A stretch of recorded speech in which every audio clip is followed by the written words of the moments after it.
Welcome back. So now we're up to chapter 10, which is entitled Crisis, Unrest, and Opportunity, the years 1300 to 1500.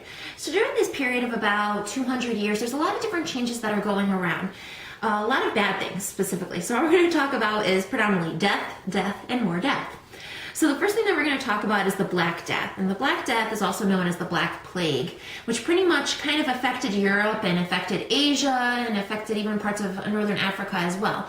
It was a disease that was actually carried, as we know, by rats and by fleas. So even if you were bit by a flea or you were bit by a rat, most likely you would get exposed to this disease. Please note that there's three types of Black Death, or three types of plague. You had a pneumonic, you had a septicemic, and there's different types, and there's different effects that they can have on the individual. So please note these different types and note how long it would take that individual to die, what kind of symptoms the person would have to have before he could die. So kind of note that. And also note the impact that the Black Death had. How many people actually died from this disease? What ended up happening to the economy after the Black Death? So kind of look at those things as well. Another thing that we're going to talk about is the 100 Years' War, which ultimately, once again, led to death.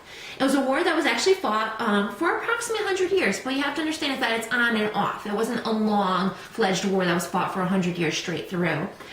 Once again, fought between England and France. And it was predominantly fought over control over land. If the English crown had access to some part of French land, France wanted to have control over it once again. So basically it's just a fight over heirs to the throne and heirs to particular land. So look at why it was fought, who was involved, what type of effect did it have on both countries.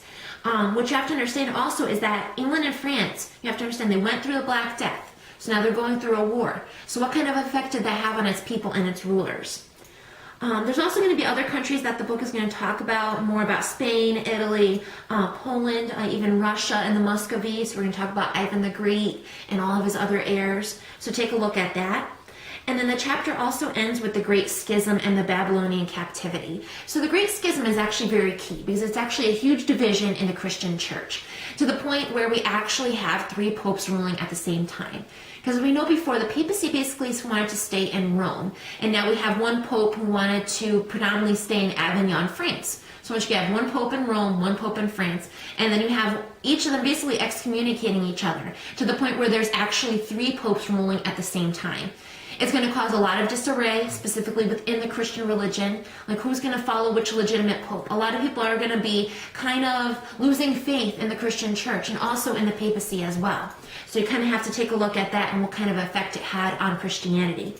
Another effect is the heretical movement. There's a lot of different heretical groups that are going to be coming about. The Lollards, the Hussites, as the book talks about. So people are actually going to be mesmerized and are actually going to want to convert to these heretical movements because they're losing faith in the Christian church.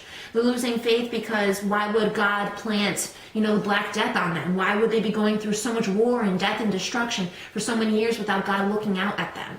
So a lot of people are losing faith in that. And that's the one thing that I want you to take into control with this chapter. Kind of look at all of that. Look at what kind of effect religion has in these types of aspects of this chapter. And then, of course, you have your individual assignment, you have your discussion board, and if you need to reach out to me, you can do that on Blackboard. Thank you.